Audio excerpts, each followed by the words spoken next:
Good morning, everyone. Welcome back to our weekly stock market FD analysis. This is where we do overall analysis on S&P 500, QQQ, Bitcoin, as well as the Mag 7s. We're looking at their support and resistance levels, as well as the most likely scenario where price will be heading towards for later next week. And let's head over to the data first before we get into technical charts. So we're looking over at sector data, sentiment data, dark pools, earnings, as well as economic data. So sector data wise, no huge red flags for me, even though XLK is currently pretty red this week due to the semiconductor sector. SOXS and SMEs down pretty much 5%, dragging down the entire XLK sector. That being said, we are still seeing money rotating around into different sectors, right? Such as software. We saw a little bit in the software sector, as well as anything related to Bitcoin as well. We're seeing a risk on into assets like, for example, Robinhood was even up, right? So money is not rotating out of the market due to fear at this moment. When you see real fear in the market, every single sector will be in the red, regardless of the catalyst. And currently, we're still seeing some rotations, right? Healthcare is getting a rotation as well. We have the biotech, XBI, literally hitting new highs. So that is not what a outright fear environment would be, especially a small cap biotechs, right, hitting new highs.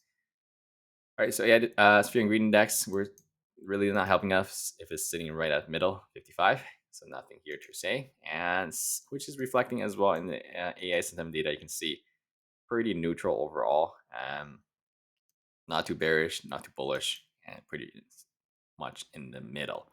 Although the bearishness is starting to creep up a little bit, so we'll see if this actually flips into the 40s. If this starts getting into the 40s, then you can might start be looking for that potential bounce in the semiconductor sector.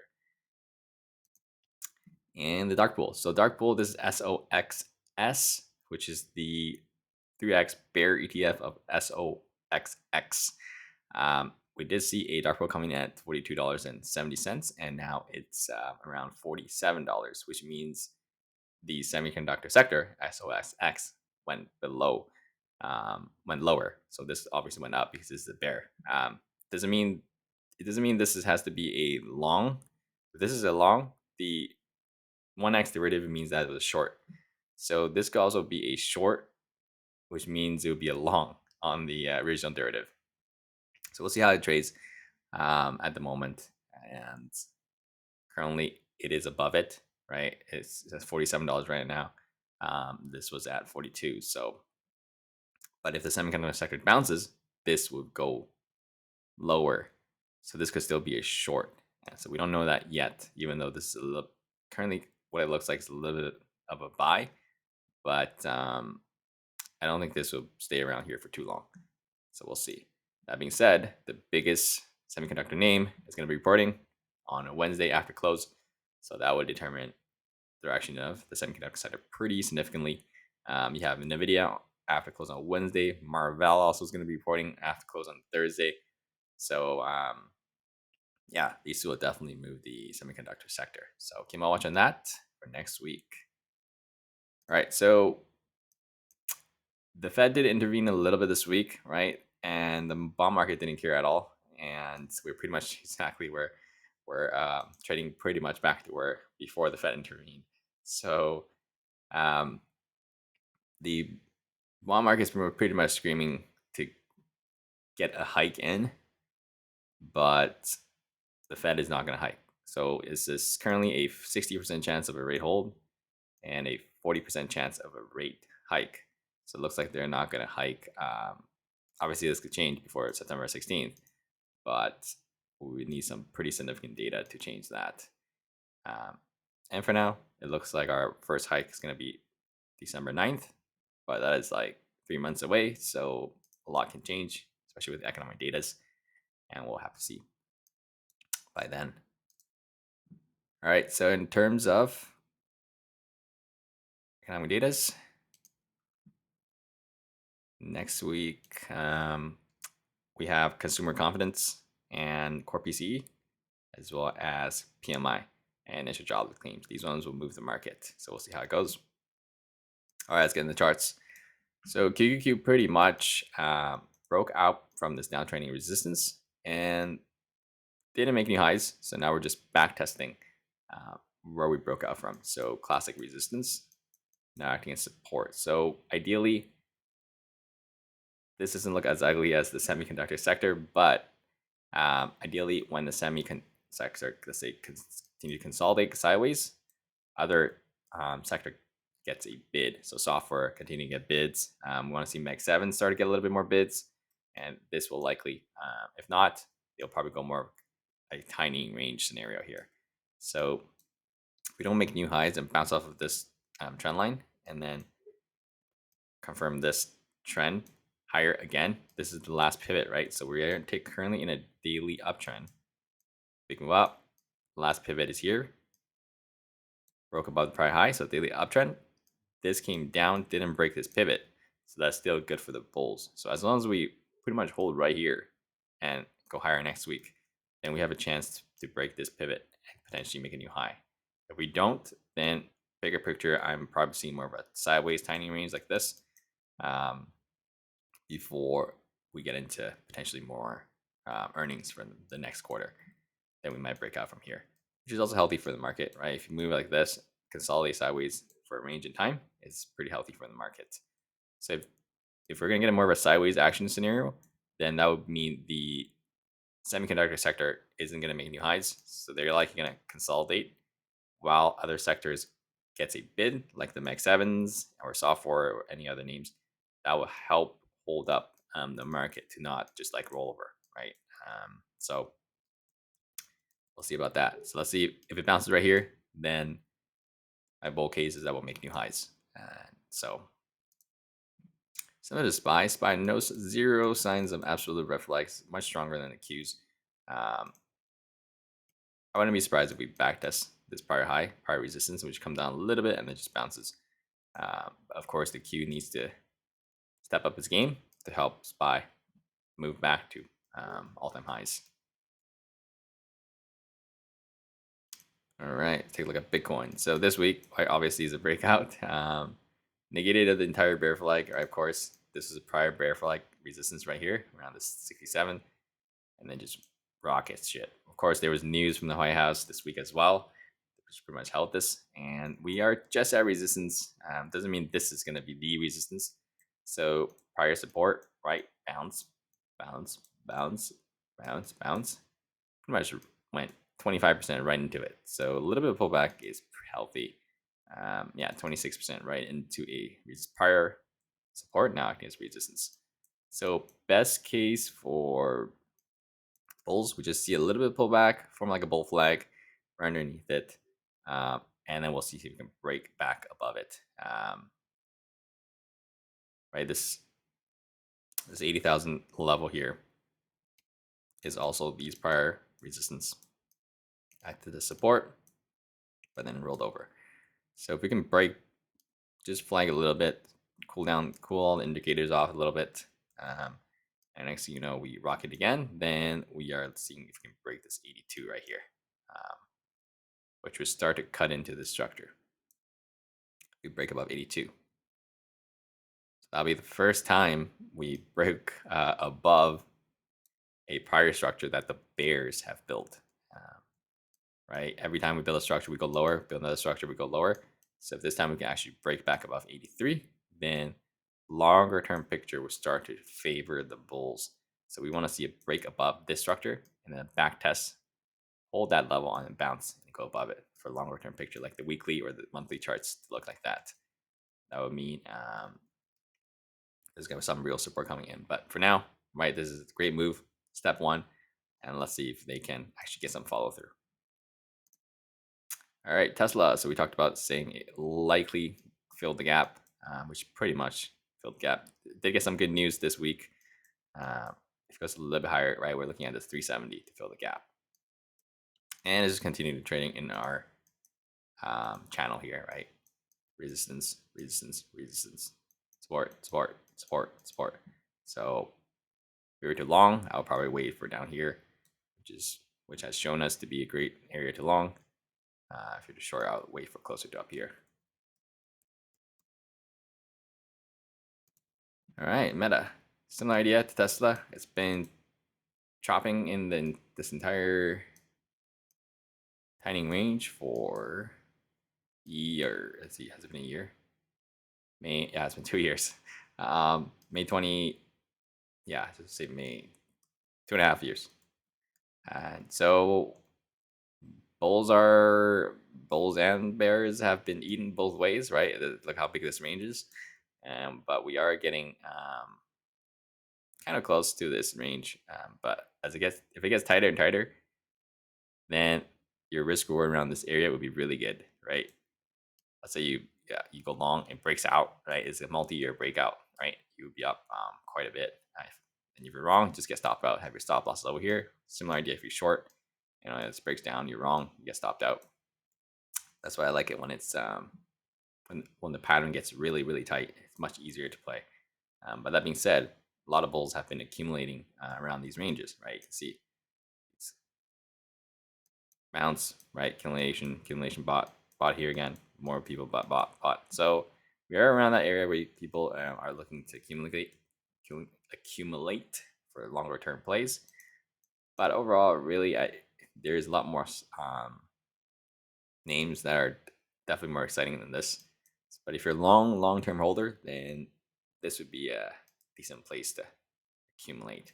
But if you're more of a short term swing trade, you don't. Last thing you want, it's like you can chop like this for over a year, right? And then if you're like here, you would be in the same place almost 2 years ago. So yeah, really not that great of a look, especially just this bounce and then we just gave it all back. It needs to say that it's gonna stop its capex. Meta is like the one that spends all the money in the capex, but you don't really know where it's going at the moment. Versus like Amazon, Microsoft at least have some backlogs that are you know um, that are already signed.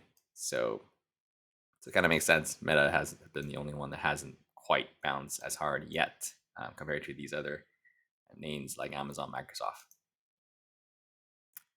So Amazon, not that great of luck. We are in a downtrend, but that being said, longer term picture, still perfectly fine. Monthly, weekly charts, bulls are happy. And its characteristics, we know it's a choppy, sideways action asset. It likes to break out to new area and then go sideways, chip, chop, chop, break out, and then kind of just sideways again above it. As long as it continues to that, it's going to go higher and higher, higher. So, which is reflecting its earnings and growth as well for the chart. So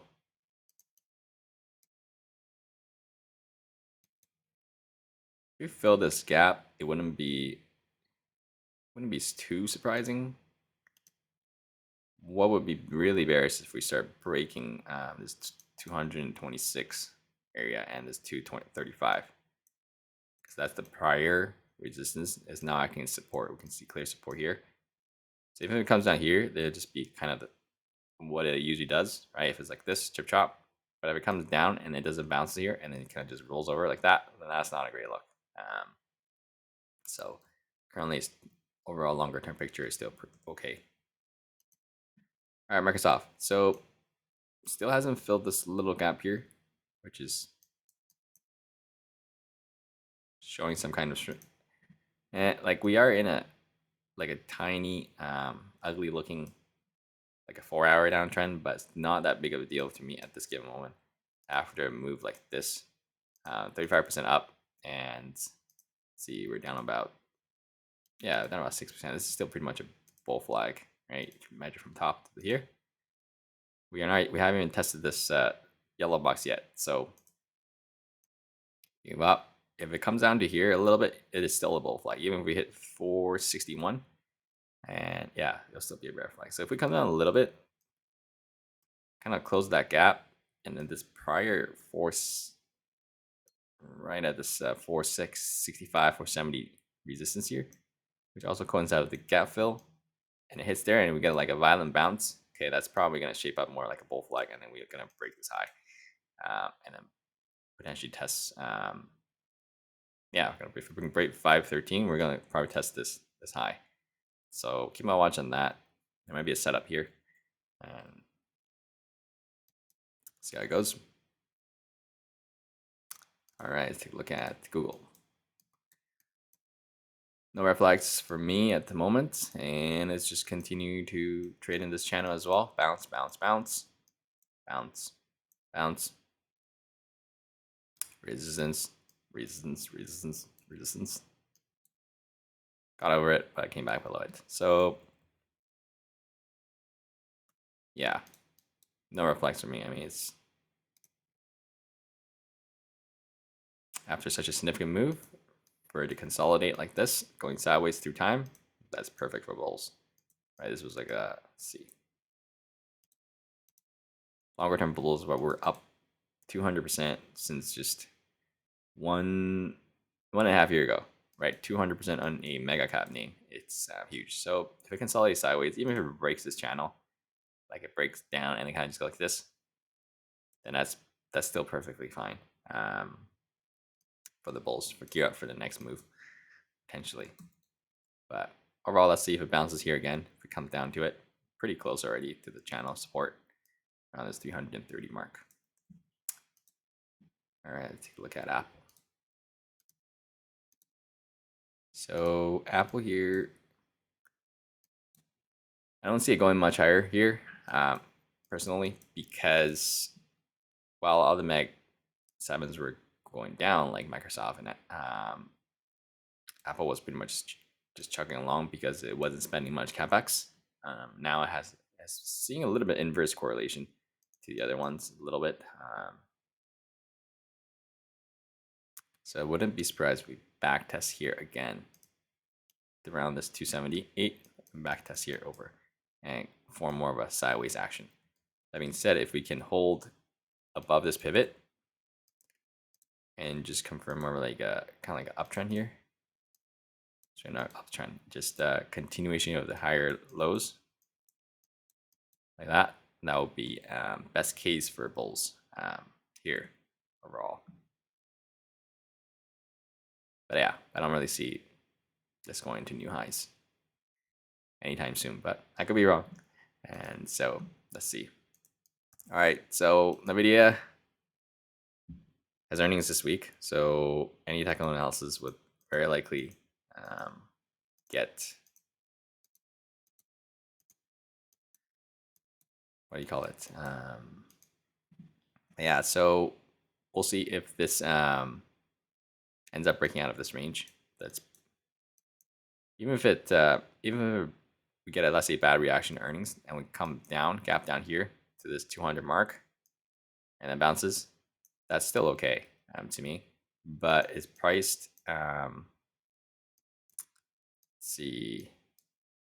The red flag would be if it breaks down from this. If we gap below this one, which I don't think is going to happen. Let's see.